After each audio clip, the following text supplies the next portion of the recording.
కైరాలి టీవీలో 3000కు యాంకర్ పనిచేసిన డయానా మ్యారియం, కెరియర్లో ఎదగటానికి ప్రయాణాలు నడిపిన నయనతార. జనం ముందు వల్లించేది నీతి సూక్తులు, చేసేది మాత్రం దరిద్రపు పనులు. సింబుని పిచ్చోడిగా చేసింది, ప్రభుదేవాను విలన్ గా చిత్రీకరించింది. ఆ ఇద్దరూ కాదని దర్శకుడు విఘ్నేష్ శివన్తో 7 అడుగులు. ప్రతి దాన్ని కమర్షియల్ గానే ఆలోచించే నయనతార.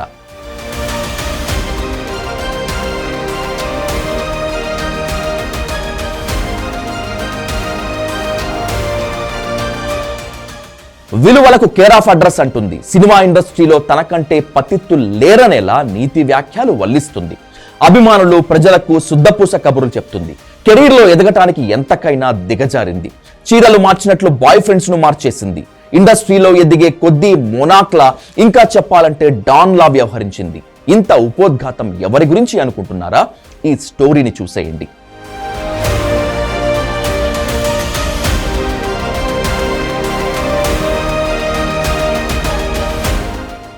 నయనతార అసలు పేరు డయానా మరియం కురియన్.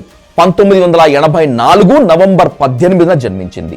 కాలేజీ రోజుల నుంచే మోడలింగ్ చేసేది. అదే సమయంలో కైరాలి ఛానల్లో 3000 జీతానికి యాంకర్ గా కెరియర్ స్టార్ట్ చేసింది.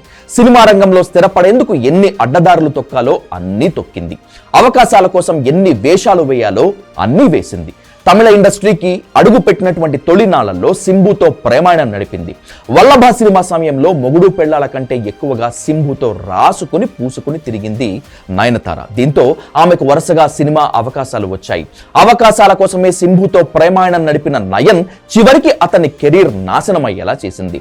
వల్లభ సినిమాలో మాదిరిగానే సింబు పిచ్చోడై కొన్ని రోజులు ఎవరికీ కనిపించకుండా గడిపాడు. సింబుకు గుడ్ బై చెప్పాక ఇండియన్ మైకేల్ జాక్సన్ ప్రభుదేవాను లైన్ లో పెట్టింది నయన్. పెళ్లి చేసుకోవటమే తరువాయి అన్నట్లు క్రిస్టియానిటీకి కూడా గుడ్ బై చెప్పేసింది. హిందూ మతంలోకి మారిపోయి ప్రభుదేవాతో పాటు గుళ్ళు, గోపురాలు తిరిగింది. నయన్ మాయలో పడ్డ ప్రభుదేవ భార్యకు విడాకులు ఇచ్చాడు. సర్వం నయనతార అనుకునే తిరిగాడు. సినిమా ఇండస్ట్రీ, మీడియా ప్రపంచంలో చెడ్డవాడిగా మిగిలిపోయాడు. పెళ్లి చేసుకుందామనే భార్యకు విడాకులిస్తే నయనతార జలక్కిచ్చింది. కెరీర్ ఎదుగుదల కోసం ప్రభుదేవాను సంకనాకించేసింది. డాన్స్ మాస్టర్, సినిమాలు కూడా చేయకుండా నయన్ వెంట తిరిగాడు. అన్ని సెట్ అవుతాయనుకున్న సమయంలో డయానా ఊహించని మాస్టర్ స్ట్రోక్ ఇచ్చింది. ప్రభుదేవాకు బాయ్ బాయ్ చెప్పేసింది. ప్రేమలో మోసపోయానంటూ అభిమానులు, సినిమా ఇండస్ట్రీని నమ్మించింది. అందరూ ఆమె చెప్పింది నమ్మేశారు.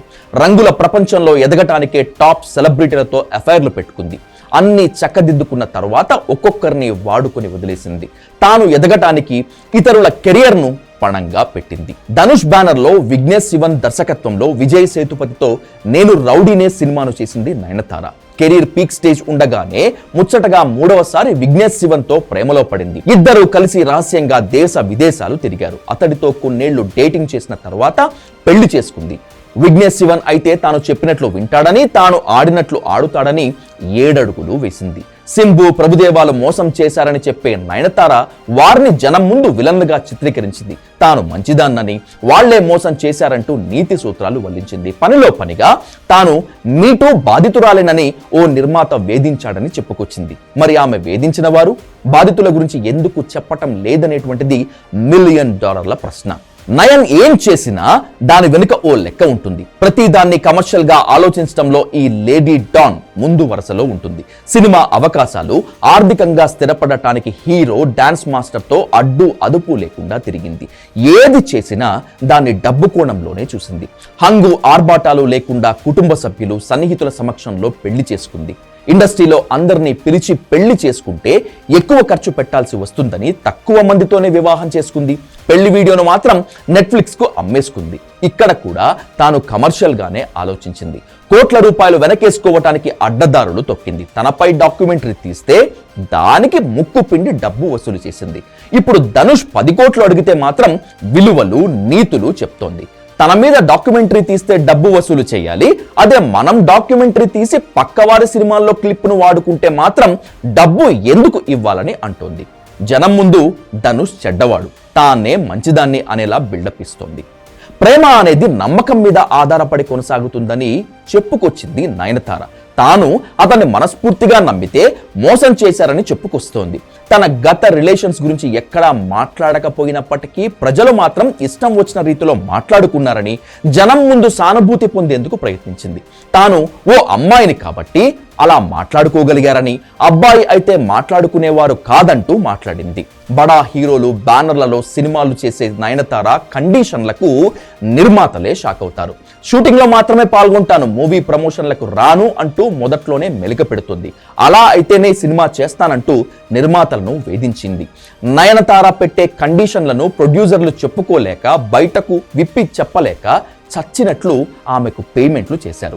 సినిమా రంగంలో ఏ హీరోయిన్ పెట్టని షరతులు ఆమె మాత్రమే పెడుతుంది. సినిమా ఫెయిల్ అయినా సక్సెస్ అయినా తనకు సంబంధం లేదనేలా వ్యవహరిస్తోంది.